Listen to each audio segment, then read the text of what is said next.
इनसे मिलिए, ये हैं मिस्टर उवैस। इनका फेवरेट काम है 3D आर्ट बनाना और दूसरों को सिखाना।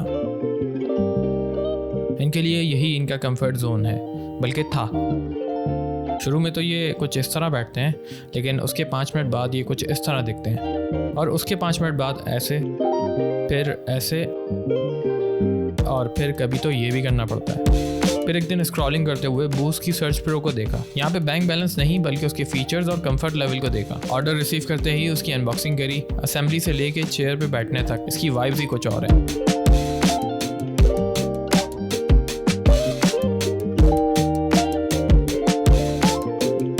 पहले तो दर्द के मारे चेयर से उठ जाते थे, अब तो सर्च प्रो पे लेट जाते हैं।